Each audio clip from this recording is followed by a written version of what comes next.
So the next talk, the last one of this system biology track, will be to tell the work of Catalina Arévalo group. She got her PhD in Technische University of Munich, Germany. She's professor at the National University of Colombia, Faculty of Science, Biology Department, and she's the leader of the research group in communication and bacterial communities at the university. Her topics are ecological relations of symbionts and hosts, biology and molecular genetics of macroorganisms, bacterial taxonomy, and synthetic biology. The name of her talk is Strategic Elements of Communication Networks Bacteria. And actually, due to some health problems, she won't be able to present her work. But we have Laura Ripe Jaime. If you can show turn on your video, please. Hola. Hola, Laura. She is a student of the PhD in Biological Science, Universidad Nacional de Colombia in Catalina's group, and she will be the one presenting her work. So please go ahead. You can share your screen. Okay. Good evening. I would like to thank the first Congress of Women in Bioinformatics and Data Science for allowing me to be here. I'm honored to speak on behalf of my advisor, Dr. Catalina Arévalo. So I'm going to talk a little bit about the research group work. So Dr. Arévalo is the leader of the communication and bacterial communities research group, Comunicación y Comunidades Bacterianas, from the Universidad Nacional de Colombia. She is the pioneer of the Quorum Sensing research topic in Colombia. So she has been working on since 2001. She has been leading this research group since its foundation in 2007. And the interest of this research group all around the implications that quorum sensing has that have led to changes in paradigms in ecology and in microbiology, because it is already known that quorum sensing has deep implications or consequence among interactions, not only in prokaryotes, but in eukaryotes also, since, well, I will tell you some of these relationships, what about. So in here, we have some of the research work that are made from this research group. So CCB research group has studied the synchronic and diachronic interactions between bacterial communities associated with their hosts in the context of disruption of the homeostasis of the ovibionts. So in here we have, for example, two different coral species that are healthy and affected with the white plague disease and their changes in their bacterial communities. And in here we have another study that tries to correlate the relationship between bacterial communities and two different coral species, healthy and with the black band disease. Here we have a third example of these interactions. So we have the influence of communication and antagonism interactions into bacterial communities associated to sponges in the conformation of biofouling in overdose sponges. These studies have importance because they contribute to the revision of the concept of the organism, led to the transition to a major concept known as the holobiont, which is the host and its microbiota associated. And also they are important because they provide perspectives about the study of imbalance in bacterial communities rather than searching for an etiological agent instead. Here we have another example of these interactions. We have in here a study of the bacterial communities through the synthetic biology approach. Here we have the construction of synthetic quorum sensing circuits for the study of quorum sensing and its implications on bacterial communities and biological systems. And in here it has been constructed those synthetic circuits in silico, but also in vitro through the construction and mutant strains that are used for these studies, this kind of studies. And in here we have this influence between, the influence of the bacterial communities and the quorum sensing signal molecules produced by those bacteria that belongs to those biofilms over the chemotaxis and settlements of these Cnidarian larvae over crab shells and so on. So at this point, I've mentioned the terms bacterial communication and quorum sensing, and in this slide, I will tell you briefly what is it about. So in here we have these general communication mechanisms of bacteria. That is what quorum sensing is. So in here we have three main steps for bacterial communications. At first, we have the production of signal molecules, either acetylmustardine lactones or signal peptides, depending on the organism. And this is performed by a LuxR-like protein member of the LuxR proteins family. And the second step, we have the release of these signal molecules, in which it can be by passive diffusion or by a transported mediator, again, depending on the organism. And in the third, okay, I forgot to mention that for quorum sensing, it is necessary to those signal molecules reach this detection threshold. So in the third step, they can be detected by another protein which belongs to the LuxR-like family, which is a transcriptional regulator factor that's going to regulate the expression of phenotypes that are going to be only expressed when the density of the cell population is high enough to reach all of these behaviors. In here, I'm showing you some examples of those behaviors that are under this mechanism, communication mechanism control, which are, for example, the expression of virulence factors, which is the most famous behavior for quorum sensing known. And then you have also bioluminescence, production of pigments, and nitrogen and carbon fixation among bacteria. This is very important. Okay. In here, I have mentioned the research interest of the CCB group. So now I'm going to focus on just one work, which is it has applied a set of bioinformatic sources for the study of the quorum sensing in general in this bacteria. So I have already shown you this picture in which they were the characterization of bacterial communities of two different coral species, that they were healthy and they were affected by the black band disease. For the comparison of those bacterial communities, we were able to identify only one bacterial species, which is Staphyla indica. After the characterization of these isolates, we were able to identify that this Staphyla indica had a very versatile metabolism. So since we found it in very different environments, because there are some studies that locate them in different geographical localizations, and we show that it has this adaptability capacity. We thought that this bacteria might be regulating these processes through communication strategy, but they were no records. So this encouraged us to study this stuff in this bacteria. So we were able to get some genome sequence through a collaboration with another research group, and then we performed these studies. In this part, we proposed the search for possible regulatory elements of the Staphyla indica quorum sensing circuit. For this part, we counted out with the guidance of Dr. Claudia Rubiano, who made her PhD with bioinformatics stuff.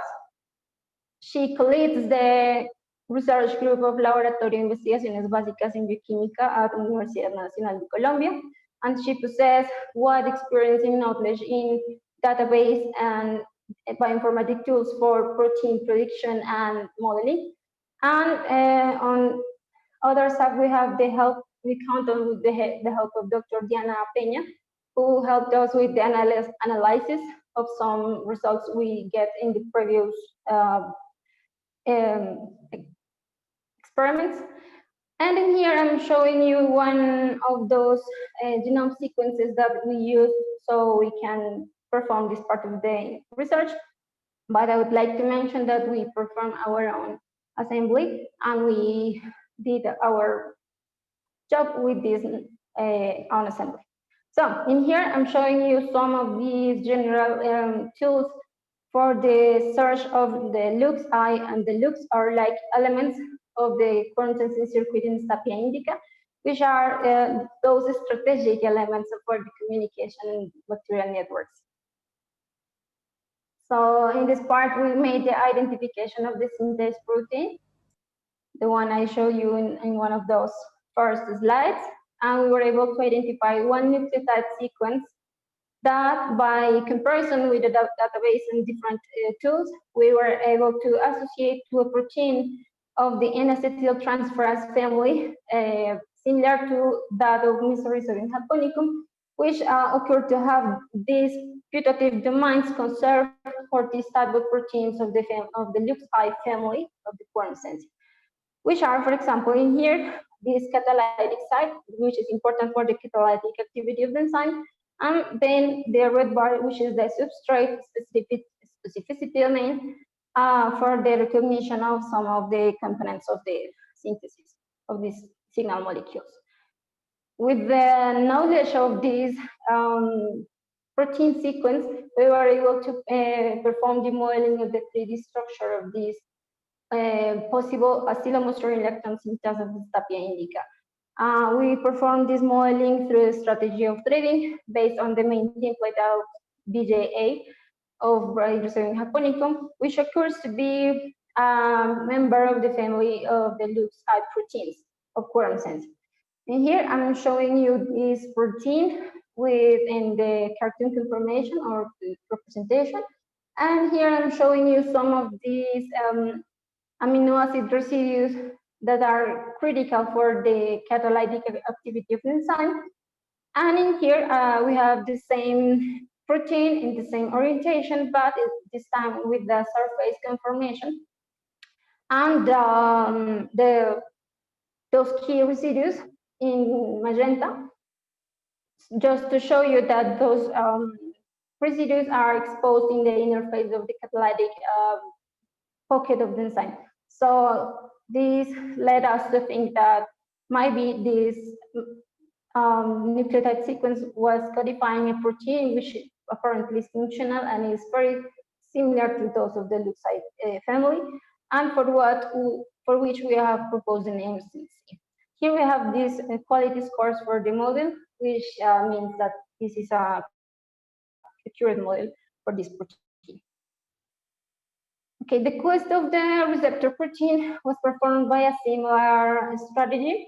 In this case, we know that LuxR family members of the protein family members have this architecture in which they have this ligand binding domain, and more importantly, this DNA binding domain that is characterized for having these helix-on-helix motifs, which is very well conserved among these kind of proteins. So through a comparison of the genome and with a database of LuxR-like proteins, we were able to identify these 5 hits. All of them have this helix-on-helix motif, which is characteristic for these LuxR proteins. And with these results, we were able to identify that these 5 possible proteins differed in length and also in the amino acid composition of the sequence. So we were able also to localize those genes in the genome of the bacteria, so we can observe that they are, some of them they are pretty far of the LuxI-like gene. With these results, we also performed the modeling of the 3D structures of these possible LuxR-like protein families. I would like to highlight in here these LuxR3 and LuxR5 models. They were performed by 3D using as main templates these severe SDA from Chrombacterium violacum and E. coli, respectively. And these main templates occur to be true quorum sensing proteins of the LuxR family. So it is interesting for us that we have these results. So for that reason, we propose for these two models or these two proteins the names since R1 and since R2 respectively. And finally, or so far, we are in the search for the promoter regions of these quorum sensing circuits in Sapia indica. For that, we perform this LuxBox motifs search and the promoter region search through these two different strategies. So because we already know that for this to be true quorum sensing promoter regions, they are supposed to be overhead. So through the comparison of these two results, we were able to identify some of those matches. We learned that some of them are overhead, so this is quite very good for us. So finally, I would like to show you this in my concluding remarks. This is a model that we have proposed for the quorum sensing circuit of Sapia indica, in which it has at least one gene that codifies an enzyme which is responsible for the synthesis of these wide variety of acetylmustardine lectins like signal molecules, and that we have at least two genes that codify for two different transcriptional regulator factors from quorum sensing. And we are in here in the search of those specific promoter sequence to which these LuxR proteins are joined in order to regulate expression of some target genes that currently we still don't know what are them, but that's the idea, no? Yeah, to get to know what these bacteria use quorum sensing for, and if this quorum sensing is related to those characteristics that makes it so important and so interesting for us in the regulation of the bacterial communities it belongs. So I would like to say thank you to the first Congress in Women in Bioinformatics and Data Science in Latin America for having considered Dr. Arévalo for this presentation, for having considered the story of the CCB research group. Also, I would like to say thank you to her for letting me to be here and speaking in behalf of her. And I would like to also thank all of these entities for their funding. First, of course, Universidad Nacional de Colombia, el Banco de la República, Ministerio de Ciencias y Tecnología, DAT, and the Deutsche Forschungsgemeinschaft for their funding. Thank you very much. And then I would like to show you some of the members of this Communication and Bacterial Communities Research Group, which is, as I told you, led by Dr. Arévalo. And I would like to highlight the main presentation of women on this research. Thank you very much. That's it. Thank you, Laura. Thank you for this very nice talk. Thank you for being able to present this the work of Catalina and her research group. It was very nice, and you were excellent. So thank you. We appreciate it.